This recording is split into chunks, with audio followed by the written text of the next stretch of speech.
convidar a igreja, abra sua Bíblia comigo. Evangelho de Marcos, capítulo 10, verso 17. Pondo-se Jesus ao caminho, correu um homem, em algumas versões chama de jovem, ao seu encontro, e ajoelhando-se perguntou: Bom mestre, o que farei para herdar a vida eterna? Olhe para mim, deixa eu explicar rapidamente. Jesus então está caminhando, ele está na sua jornada, e no meio desta jornada aparece um jovem. E eu acho interessante, Paulinho, a forma que esse jovem se achega a Jesus. A Bíblia diz, Patrícia, que ele se joga aos pés de Jesus, ele se ajoelha, ele se prostra. Depois de se prostrar, Bruno, ele chama Jesus de bom mestre, reconhecendo aquilo que os discípulos de Jesus já reconheciam nele como um rabi, um rabino, um mestre, um professor, alguém respeitado, um doutor, um conhecedor das leis, da Torá, das escrituras sagradas. E depois de revelar um coração devoto, de se prostrar, de reconhecer, ele faz uma pergunta que para mim é mais importante de tudo. Ele diz: o que farei eu para herdar a vida eterna? Mostra, Bruno, que este jovem, ele também estava preocupado com a salvação. Ele pergunta: o que eu preciso fazer para ser salvo? O que eu preciso fazer para ter aquilo que Adão perdeu quando pecou lá no Éden? Então, num primeiro momento, nós avaliamos este jovem, este homem com um coração correto, com a motivação correta e com uma escolha correta. Continua o texto. Ele respondeu Jesus: por que me chamas de bom? Ninguém é bom senão um que é Deus. Aí Jesus continua dizendo: sabe os mandamentos? Não matarás, não adulterarás, não furtarás, não dirás falso testemunho, não defraudarás ninguém, honra teu pai e tua mãe. E ele respondeu: mestre, tudo isso tenho observado e feito desde a minha juventude. Uau! Olha para mim. Além dele reconhecer Jesus como mestre, Lucas, além, Johanna, hoje eu acerto, eu chamo ela de Ionara. Ah, Jesus, Johanna, além dele se prostrar diante de Jesus, além dele fazer a pergunta correta, o cara, ele se apresenta em retidão. Jesus diz: você quer ser salvo? Você quer ter a vida eterna? Ele diz: não roube, não mate, não adultere, não defraude, não minta. Ele falou: faço tudo isso. Esse é o tipo de homem que qualquer mãe gostaria que a sua filha casasse. Aquele jovem responde: faço isso, eu já observo e faço isso sempre. Então Jesus, fitando, olhando em seus olhos, a Bíblia diz: Jesus o amou. Jesus o ama. Jesus não só se compadece, mas Edivaldo, ele ama esse jovem. Então Jesus agora diz: só te falta uma coisa. Só tem uma coisa que você precisa fazer, e você vai garantir a sua salvação, você vai garantir a sua eternidade, você vai garantir a remissão da sua vida e da sua história. Jesus diz: vende tudo que você tem, dê aos pobres, e terá tesouros no céu. Então depois disso vem e me segue. Ele, porém, contrariado com esta palavra, retirou-se triste, porque era dono de muitas propriedades. Esse texto, Wesley, é muito conhecido, e por muito tempo, Karine, nós colocamos um foco talvez errado. O principal foco, Viviane, que nós colocamos nesse texto é sobre o dinheiro. E logo, fomos ensinados, pessoas que cresceram dentro de uma igreja evangélica como eu, neto de pastor assembleiano, e tenho orgulho disso, diga-se de passagem, fomos ensinados, eu pelo menos fui ensinado desde criança, que para você ser salvo você tinha que ser pobre, que Deus não gostava de rico. Alguém aprendeu assim também? Que assim, para ir para o céu rápido, o sapato tinha que ser furado. Sapato furado, meu irmão, era crente. Esse era crente. Camisa nylon, saudade que eu estava de você, amigo. Camisa esgarçada na gola, então, eita, era glória no céu, não na terra. Passar fome era motivo de testemunho. E gente, esse texto, na verdade, ele não trata sobre o dinheiro. Por mais que Jesus à frente, ele vai falar do dinheiro deste rapaz, mas esse texto, ele não trata sobre dinheiro. Esse texto ele vai tratar sobre outros assuntos que está envolvido até, Emerson, o dinheiro. Mas ele vai tratar primeiro sobre salvação. O foco principal desta palavra é sobre a salvação. O questionamento, Ellen, deste jovem era a salvação. A pergunta dele a Jesus é: como é que eu faço para ser salvo? Como é que eu faço para herdar a vida eterna? A atenção dele, Kleber, era viver a eternidade, era ser redimido, era ser restaurado, era não se perder, mas estar com Cristo, segundo a promessa das Escrituras Sagradas, dos Evangelhos, que é a salvação eterna. Quem está entendendo, diga amém. Então agora Jesus vai falar para ele, e consequentemente para nós, o que ele e nós precisamos fazer para sermos salvos. A primeira fase que Jesus vem apresentar para a salvação, as primeiras ações, escolhas que esse jovem precisava ter para viver a salvação, Jesus diz que ele deveria observar os mandamentos. Se você for comigo no Evangelho de Mateus, no capítulo 19, verso 16, conta também essa história como um evangelho sinótico, né, que fala a mesma, né, tem as mesmas passagens, fala dos mesmos assuntos, principalmente Marcos, Mateus e Lucas. Você vai ver no Evangelho de Mateus capítulo 19, verso 16, que esse homem pergunta para Jesus, né, o que devo fazer, quais as boas ações devo fazer para obter a vida eterna. E Jesus então diz: se você quer entrar na vida eterna, se você quer ser salvo, ele diz: guarde esses mandamentos. Aqui Marcos diz: observe esses mandamentos. A palavra observar do grego que foi escrita tem o mesmo objetivo do guardar, mas para nós no português observar assim, dá uma olhadinha. Por isso eu faço questão de trazer Mateus, porque Mateus diz assim: guarde, aplique, viva. Então ele vai apresentar quais os mandamentos: não adultere, não mate, não roube, não dê falso testemunho, não defraude as pessoas, não seja injusto, não desonre seus pais e ame o próximo como a ti mesmo. Então Jesus vai nos ensinar que para vivermos a salvação, primeiro não depende de nós, depende do que ele já fez na cruz, amém? Salvação é graça, diga comigo: salvação é graça. Mas a graça não é, Tiago, sobre pecar. A graça é sobre amar Jesus e por amá-lo não viver o pecado. Porém, quando Jesus fala dos mandamentos, aqui na Nova Aliança fica mais fácil, Márcio, de nós entendermos. Nada mais, nada menos, Jesus está falando do quê? Viva princípios. Faz sentido para vocês? Quando ele diz: não mate, não roube, não adultere, não defraude, honre teu pai e tua mãe, ame o próximo como a ti mesmo, ele está falando do quê, Davi? Princípios. Ele falou: aplique os princípios. Muitos de nós não compreendemos quantos resultados extraordinários podemos viver quando aprendemos e vivemos em função dos princípios bíblicos. O que é o princípio? É a base, é o alicerce da nossa vida que Deus estabelece para a nossa história. Quando Jesus fala: não roube, não defraude, não minta, esses princípios que Jesus ensina, Bruna, não falam apenas de salvação eterna, vão trazer dois resultados. O primeiro resultado, Tainara, é o resultado terreno. Quando nós vivemos os princípios, nós vivemos o resultado terreno. Você quer que a sua vida financeira seja guardada? Viva princípios. Você quer que a sua vida profissional seja estabelecida por Deus? Viva princípios no seu trabalho. Você quer que seu casamento seja guardado? Viva princípios. Como, pastor, que eu posso confiar no meu marido, na minha esposa, para não ser traído? Não traindo. Estabeleça o princípio, porque o princípio vai guardar seu casamento.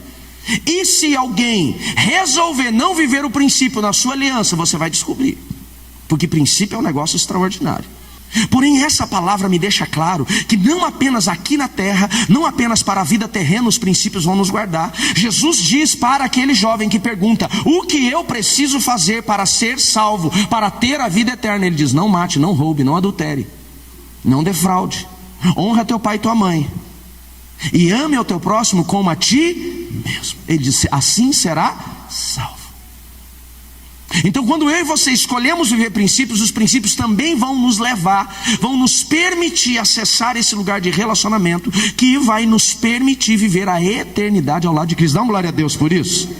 Por isso você está no lugar certo. Eu não estou dizendo que nós somos os melhores, mas Deus te plantou aqui porque esse é o lugar para você estar aqui. E você tem aprendido e aplicado na sua vida para viver terrenamente e eternamente aquilo que Deus tem para você. Diga amém. Porém o texto me mostra que não é apenas, ou que não são apenas estes mandamentos ou princípios que vão estabelecer a eternidade, mas ele vai falar de mais uma direção que Jesus traz. Olha o texto que Jesus diz: ah, você faz tudo isso? Ele diz: faço. Observo isso, eu faço, eu aplico. Ele falou: então só falta mais uma coisa. Diga comigo: só falta um. E infelizmente, talvez dos mais difíceis ele estava vivendo, e o que poderia parecer aos nossos olhos o mais fácil, esse derrubou ele. Jesus falou: só falta um. Vende tudo o que você tem, dê aos pobres e me segue. E a Bíblia diz que a resposta, Carol, daquele jovem foi tristeza. O maior erro que nós cometemos, Denise, é acharmos que Jesus está condenando a riqueza. Jesus não está condenando a riqueza.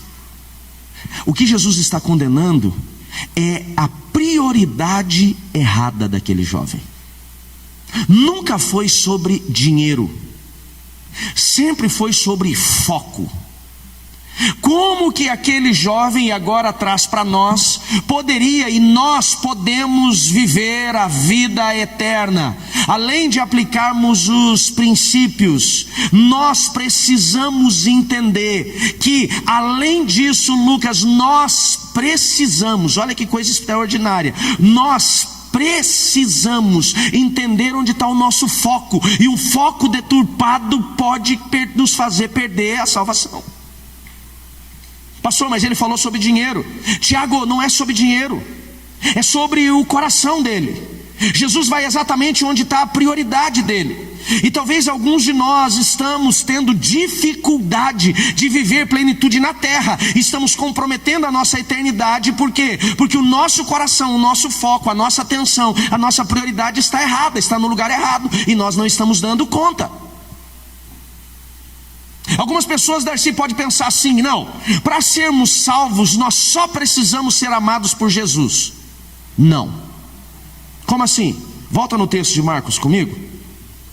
Volta lá em Marcos, Evangelho de Marcos, capítulo 10. Eu só não lembro o verso aqui porque eu não estabeleço os versos, mas é a partir do 17 que nós estamos lendo.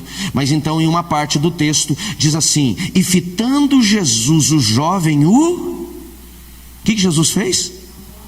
O que Jesus fez? Amou. Verso 21. Jesus o amou. Com amor Jesus olhou para o homem e disse: ainda há uma coisa que você não fez. Então eu aprendo que ser amado por Jesus não gera salvação. Ser amado por Jesus nos estabelece o caminho da salvação. Olha o que a Bíblia diz lá no Evangelho de João, capítulo 3, verso 16. E Deus, você conhece o texto, e Deus, meu Deus do céu, parece uma missa de corpo presente, não é nem de sétimo dia. Que isso? Não estou criticando, só estou dizendo que é tristeza no que você está falando. Eu vou lembrar o texto para você declarar comigo. Deus amou o mundo de tal maneira. Tá bom? Então vamos lá. 1, 2, 3 e... Deus amou o mundo de tal maneira. Agora para aqui, olha. Por Deus ter amado o mundo todo, todas as pessoas criadas, todos são salvos? Não. Porque a salvação não depende dele nos amar, ele já nos amou. A salvação depende de nós o amarmos. Isso é prioridade. Você está entendendo? Ele já amou. Jesus amar aquele jovem não o salvou. Jesus citando o amor, ele foi salvo? Não. Jesus diz: ainda te falta uma coisa. Judas foi amado por Jesus, sim ou não? Quando Judas traz Jesus, já sabendo que era Judas, dizendo: vá fazer o que você tem que fazer. Judas voltando com a guarda, encontrando Jesus no Getsemane. Quando Jesus se aproxima de Judas, Judas vem e o beija. Ele diz: com um beijo você me trai, amigo. Jesus o amou. Judas, sendo amado por Jesus, foi salvo? Não tem a ver com o amor dele, tem a ver agora com o nosso amor por ele. Por isso que a Bíblia diz que naquele dia muitos dirão: Senhor, em teu nome expulsei demônios, em teu nome curei enfermos. E ele dirá: apartai-vos de mim, porque não é sobre uma vida de religião, de religiosidade, não é nem só sobre frequentar um culto, é sobre amá-lo acima de todas as coisas. E não é sobre dinheiro. Naquele caso, a prioridade do jovem era dinheiro. A primeira lição, e se eu fosse colocar um tema a essa mensagem, o tema seria o que tem governado a sua vida. E a primeira lição que eu aprendo depois dessa introdução bem longa é: para quem ou para o que você tem dedicado mais tempo no seu coração? Porque aquilo que você dedica o seu tempo vai revelar onde está a sua prioridade. E onde está a sua prioridade, ali está o seu amor. E onde está o seu amor, então ali você se envolve. Eu sou pastor há quase 20 anos. Eu não sou pastor só de altar. Eu sou pastor de gabinete. Eu atendo gente o tempo todo, todos os dias, em todos os lugares. E uma das maiores desculpas que eu ouço quando se fala de relacionamento com Deus é falta de tempo. Amado, você faz devocional? Não. As duas maiores respostas, principais respostas que eu ouço: você faz devocional? O que é devocional? Devocional é uma meditação bíblica diária. Todos os dias você ser devoto a Deus, ter um tempo com Deus. Isso vai separar um tempo, 20, 30, 40, 50 minutos, uma hora, como você puder, onde você vai ter um tempo de louvor, onde você vai ter um tempo de leitura bíblica, de meditação bíblica e um tempo de oração. Eu pergunto: você faz devocional? Duas respostas normalmente eu tenho. Numa delas: pastor, eu não sei fazer devocional, então eu vou ensinar. Ou a principal: pastor, eu não tenho tempo. Não tenho tempo. A pergunta é: será que nós não temos tempo ou não temos prioridade? Se essa pessoa que diz que não tem tempo para ler a Bíblia, tirar pelo menos, meu irmão, você fazer um devocional assim, razoável, 15 minutos. Se você tirar 15 minutos do seu tempo, é melhor que nada. 15 minutos, você lê a Bíblia uma vez, depois você lê uma segunda vez, anota, louva a Deus, tira o seu tempo ali de louvor, faz a sua oração em cima do que você leu. Você já vai estar devocionando, já vai estar colocando o seu tempo de relacionamento com Deus. Eu pergunto: você não tem tempo para tirar para Deus 15 minutos por dia? E se que não aconteça isso com ninguém que está aqui, diga amém. E se alguém que diz que não tem tempo para ter um relacionamento mínimo com Deus de 15 minutos desenvolver uma doença renal ao nível de ter que fazer hemodiálise 3 vezes por semana, você acha que ele vai arrumar tempo para hemodiálise? Sim ou não? É igual água. Por que você não bebe água? Não dá tempo. Desenvolve um problema renal, que nem eu tive que fazer 2 cirurgias. Meu irmão, você toma água sem gostar. A pergunta é: será que nós não temos tempo ou não temos prioridade? Que não aconteça isso com ninguém aqui na igreja, diga amém. Mas se um filho de uma pessoa que não tem tempo para Deus foi parar na UTI, ele vai arrumar tempo para ficar nessa UTI com essa criança, sim ou não? Então não é sobre tempo, é sobre prioridade. Quando Jesus fala para aquele jovem: vende tudo que você tem, não era o problema dele o dinheiro, o problema dele era a prioridade que ele dava ao dinheiro. É onde ele estava colocando o seu coração. Se você puder, vá comigo no Evangelho de Mateus. Evangelho de Mateus, capítulo 6, verso 21, um texto bem conhecido. Evangelho de Mateus, capítulo 6, verso 21, diz assim: onde o seu tesouro estiver, ou onde estiver o seu tesouro, ali também estará o seu coração. Pastor, já li esse texto várias vezes. Pode deixar um pouquinho ele na tela para mim só, Jaque, por gentileza. Pastor, já li esse texto várias vezes e não entendi ele. Vamos entender. Tesouro está falando do quê? De riqueza, sim ou não? Fala tesouro, riqueza. Diga riqueza, dinheiro. Diga dinheiro, valores. Faz sentido? Então ele está dizendo: aquilo que você dá valor, ali está o seu coração. Faz sentido agora? Logo eu entendo que não é só sobre dinheiro, é aquilo que eu valorizo. Se eu valorizo mais passar na frente do Reels, do celular, do TikTok, vendo vídeos que não agregam nada à minha vida 3, 4 horas por dia, aqui está meu valor, aqui está o meu coração. Se eu preciso gerar conteúdo para gerar seguidores, e todos os dias eu entro 3 vezes, 4 vezes por dia, para ver se aumentou pelo menos mais um seguidor, então eu dou valor aos seguidores. Aqui está o meu coração. Se eu não consigo parar para fazer um devocional, porque eu estou trabalhando, medalha, eu preciso trabalhar, eu preciso dar sustento para minha casa, eu preciso conquistar, então ali está o meu coração. Se eu não consigo viver uma vida de santidade, porque o meu celular está encalacrado de imoralidade, e eu acesso isso e vivo isso 3, 4, 5 vezes por dia, aqui está o meu coração. Onde está o seu valor, ou o que você valoriza, ali está o seu coração. Não adianta, com todo amor e carinho, eu vou falar isso de joelho, já para te pedir perdão se você se sentiu ofendido, mas não adianta você dizer que ama Jesus, cantar que você ama Jesus, se você não prioriza pelo menos uma parte do seu dia para estar com Ele. É mentira.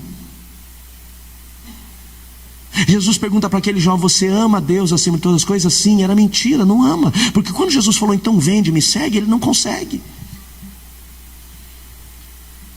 Não passa. Com todo amor e carinho, coloque amor nas minhas palavras. Não adianta dizer que amamos, se as nossas ações não revelam o nosso amor. Hoje é dia das mães. Quem almoçou com a mamãe, levanta a mão. Alguns não são membros da Nova Aliança, mas o que eles fizeram no dia das mães? Eles foram na casa da mãe para a mãe fazer o almoço. E a velhinha, no dia que é para celebrar o dia dela, ela está desde as 7 da manhã queimando a barriga no fogão. Aí ele chega com a meia dúzia de bacurinha e traz os filhos do vizinho também. Aí ele come. E quando dá 2 horas da tarde, o que ele faz? Senta no sofá para assistir o Faustão. Não tem mais Faustão, eu estou perdido. Não sei nem o que tem mais na televisão. Ele vai dormir. E quem fica limpando a casa? A velhinha. E o presente ele não trouxe. Será que ama mesmo? Se no dia que era para ele celebrar, ele fez ela trabalhar mais e nem presente ele trouxe. Não ama. Não ama, desculpa. Falar eu te amo é fácil. São as atitudes que revelam se nós amamos de fato. Dia das mães, o que eu faço? Levo ela para comer na minha casa. Ou vou no restaurante e comemos juntos às 4 horas da tarde. Que era mais ou menos isso que o povo que foi comer no restaurante foi. Mas ela não cozinhou. Não é sobre, minha mãe não gosta de presente. Gosta. Mas ela disse que não precisa. Todas elas vão dizer, não precisa, mas precisa. Pode ver, mãe, você quer coisa? Não, basta o seu amor. Mentira, lavada. Não é o amor que ela quer uma blusa nova. E não é batedeira não, viu? Não é batedeira.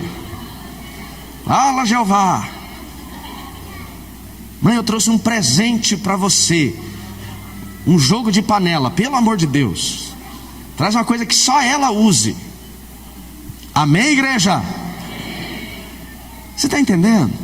Gente, honrar é exatamente nós entendemos isso.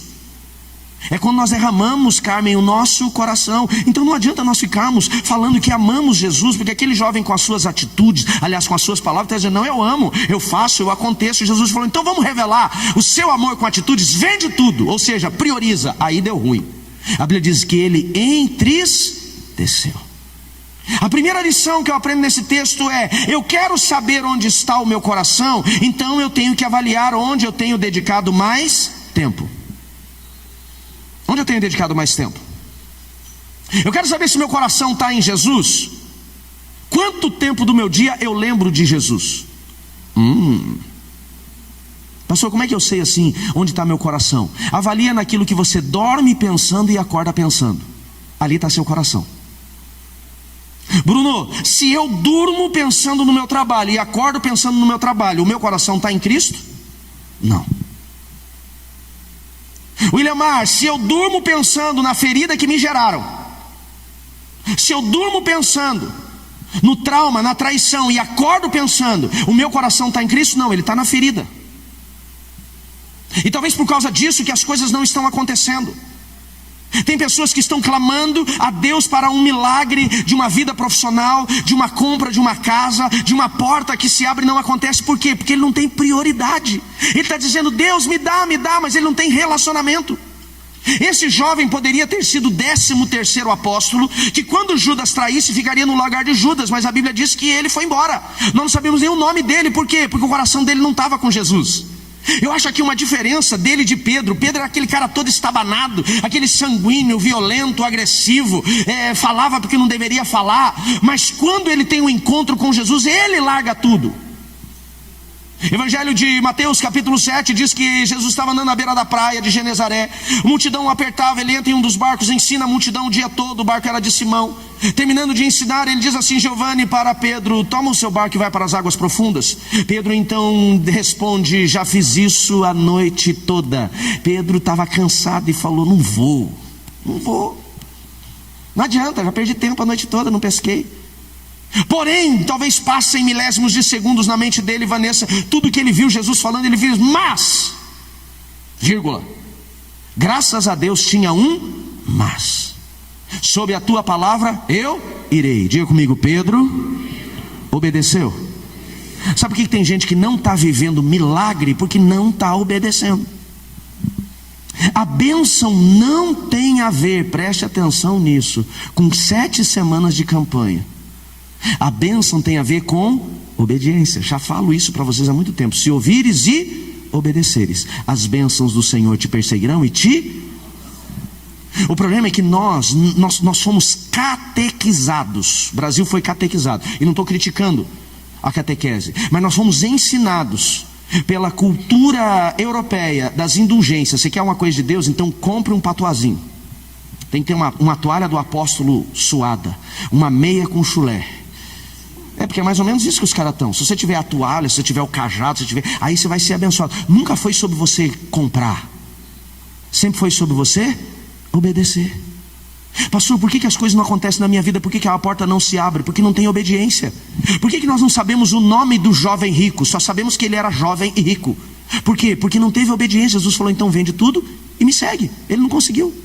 Agora Pedro, quando ele tem aquele encontro com Jesus, ele obedece, ele leva o seu barco para as águas profundas. Lu, quando ele lança as redes, a Bíblia diz que o barco enche tanto de peixe que quase afunda. Ele precisa chamar o barco Olívio, que estava do outro lado, do seu parceiro, do seu sócio. Os filhos de Zebedeu vêm, enchem o barco Kevin, e ambos se enchem de peixes, ao nível de quase afundarem. Chegam à beira da praia, enquanto o povo começa a descarregar o barco, sabe o que Pedro faz? Larga os peixes e se joga aos pés de Jesus. Ele diz: eu não posso estar na sua presença porque sou pecador. Jesus olha para ele e falou: então larga tudo e me segue. A partir de hoje deixará de ser pescador de peixes, será pescador de homens. E nunca mais nós vemos Pedro como empresário da pesca. Ele abandonou tudo. Quem quer viver milagre, diga amém. De coração, só quem aqui precisa em 2025 viver algum tipo de milagre na sua vida? Levanta sua mão, quero ver. Muita gente obedece, prioriza. Aquele jovem poderia ter sido um dos 12. Ele poderia, Rodrigo, ter sido extraordinário. Nós vemos nele qualidades que não encontramos talvez nos outros 12. Eu não sei se ele estava mentindo, Sérgio, ou não, mas nós não vemos nos 12 o que nós vemos nele, pelo menos na resposta. Não mente, não rouba, não defrauda, não, nada. Mas também não obedece. Ele não fazia nada de errado, mas também não fez nada de certo. Onde não tem obediência, ali não tem milagre. Pastor, como é que eu posso descobrir onde estão as prioridades da minha vida? Onde você está colocando o seu tempo? Se eu passo mais tempo na frente da rede social do que com Deus, ali está o meu coração. Se eu passo mais tempo voltado ao trabalho do que tirar um tempo para me relacionar com Deus, ali está meu coração.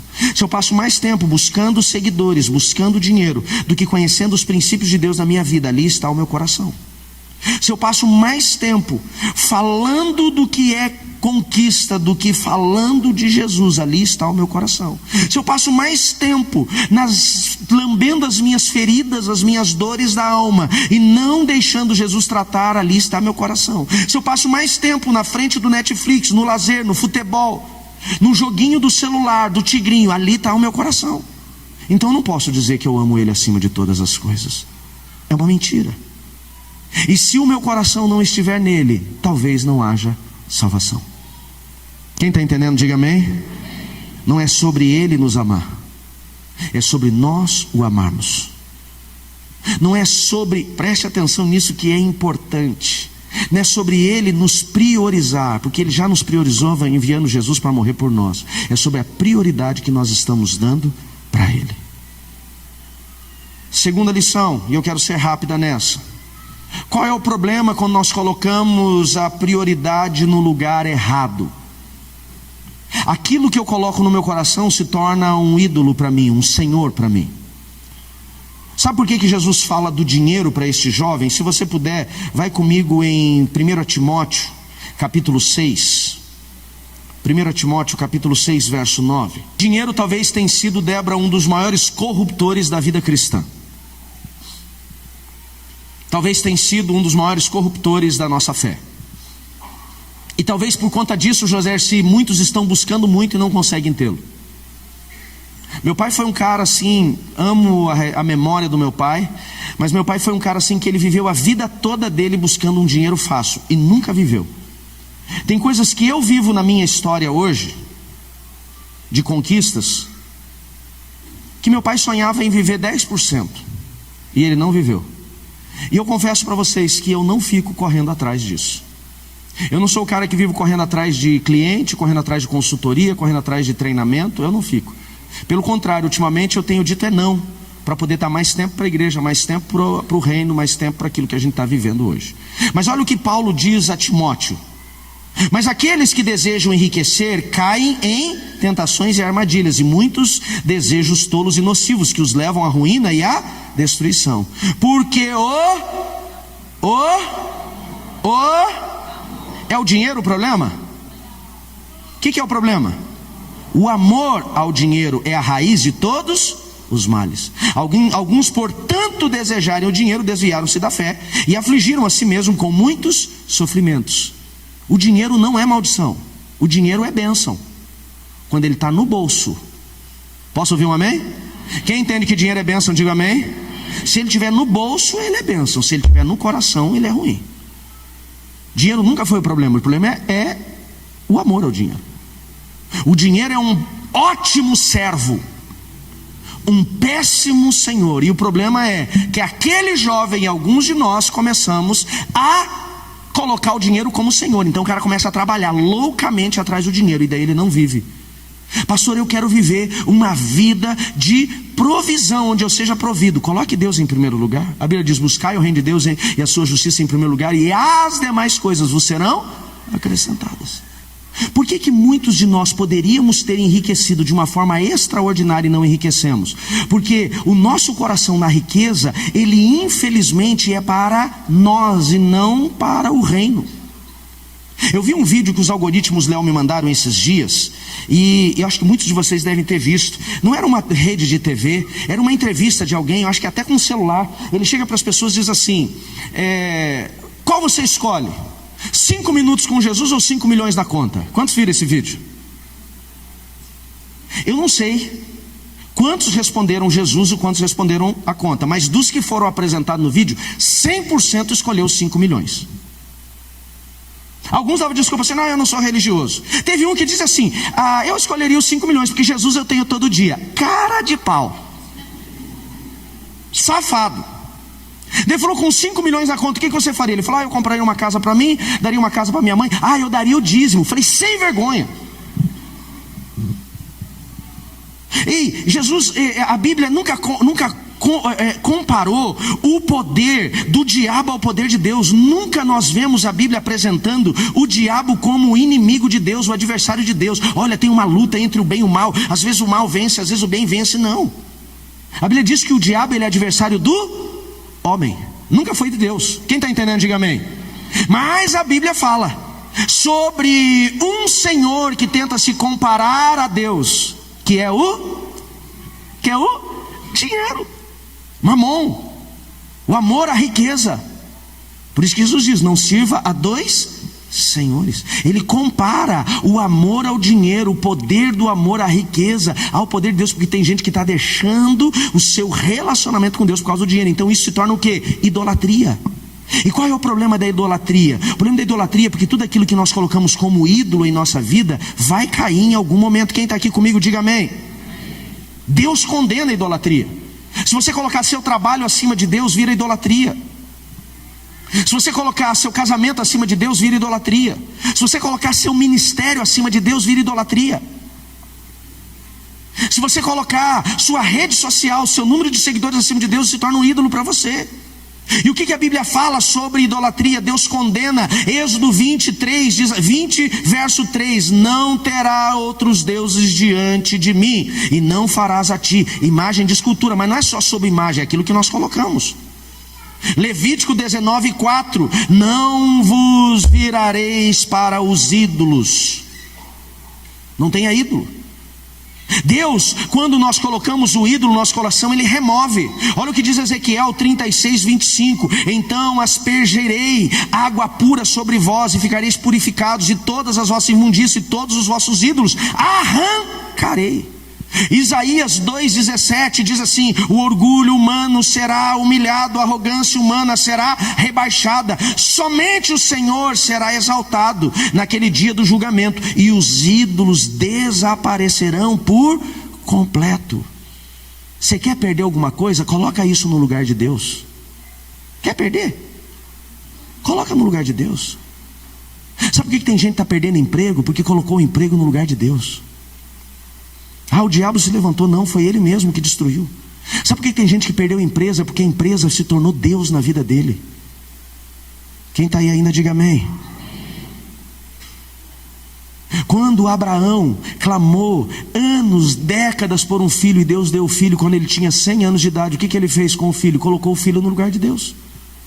Quando o menino estava entre 12 e 13 anos, um dia Deus aparece para ele. Marcelo diz assim: Abraão, quero um culto diferente de você. Conjectura, tá? Estou fazendo a leitura de uma forma diferente. Abraão falou: o que você quer? Ele falou: quero um culto bem diferente. Eu quero um sacrifício diferente. Ele falou: pode pedir. É um boi? É um bezerro? É o melhor carneiro? O senhor viu aquela ovelha? Que extraordinário, que ela está gordinha, gordinha. Pensa numa ovelha perfeita. Eu estou guardando ela. Ele falou: não quero não. Eu quero o seu filho. Por que Deus pediu o filho? Porque Abraão, Marcelo, tinha colocado o filho no lugar de Deus. Tinha colocado o filho no lugar de Deus. Deus falou: eu quero que você suba o Monte Moriá. Monte um altar. Coloque sobre esse altar a lenha. Amarre seu filho e deite o seu filho sobre a lenha. Então você vai pegar o cutelo, que é uma faca feita de pedra de pederneira, extremamente afiada. E você vai pegar esta faca e vai cortar o seu filho daqui até aqui, degolando ele inteiro. Deixará o sangue dele escorrer na sua frente, ele estribuchando, tremendo, você vai vendo. Depois que todo o sangue dele sair, você vai abri-lo, tirar as suas entranhas, separá-las. Então agora você vai tacar fogo sobre esse sacrifício e vai queimá-lo totalmente a mim. Este será o sacrifício. Só em pensar nisso eu já aperta. Agora, qual foi a resposta de Abraão, Lucas?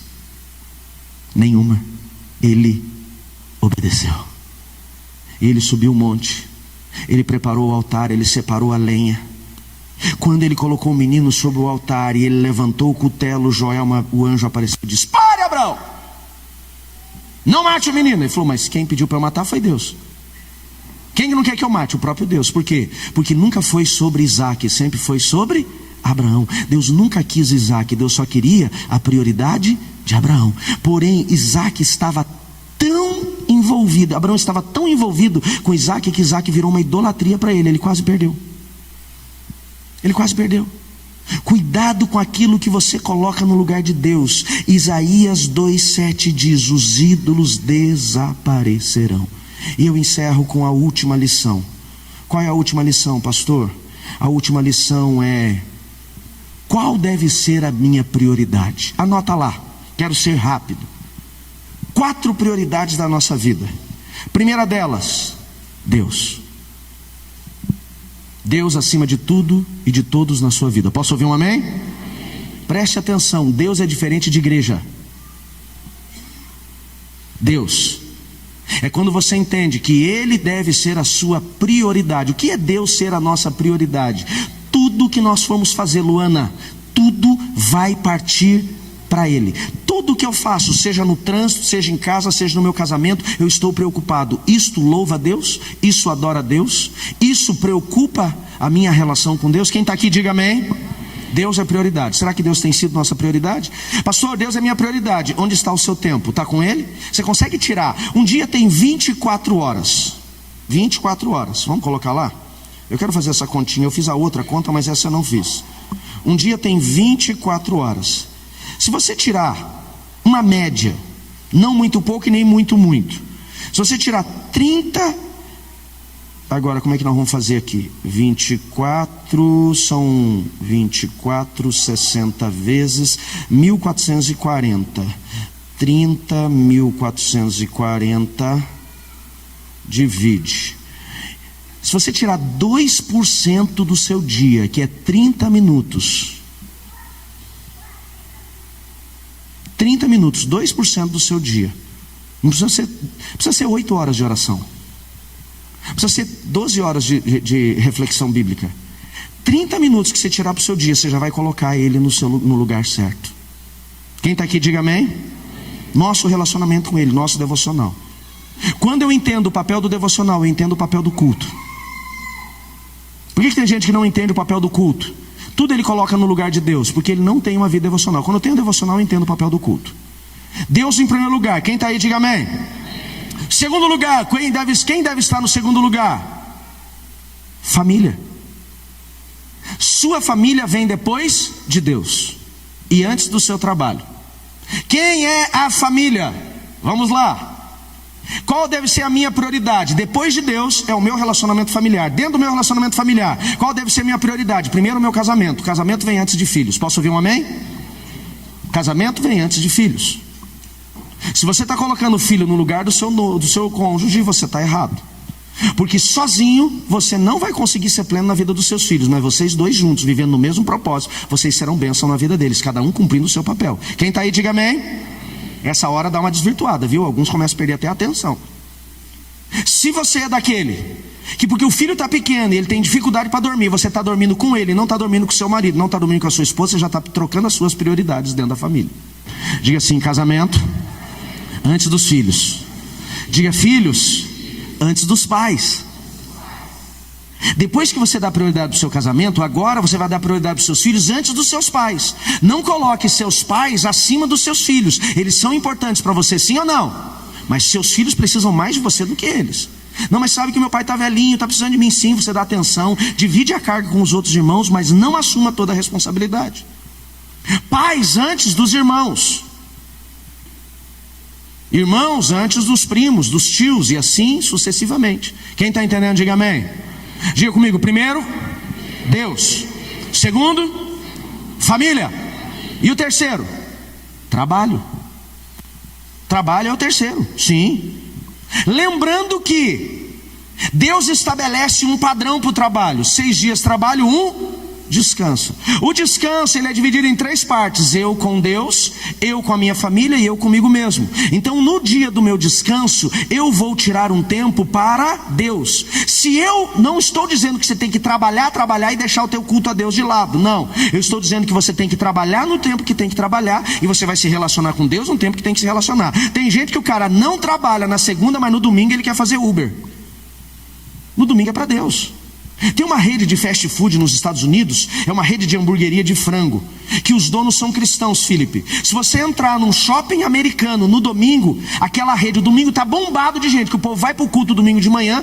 A cultura americana é quase igual à cultura católica aqui no Brasil, cristã lá. Ele vai para o culto, muitos são batistas, vai para o culto e depois vai para onde? Almoçar. Você entra no shopping, o shopping está lotado meio-dia e meio. E aquela rede está fechada. Por quê? Porque o dono da rede falou: eu sou cristão, eu vou para o culto no domingo, e meus funcionários também vão cultuar, então nós não abrimos. Ele perde dinheiro, mas ele colocou uma prioridade.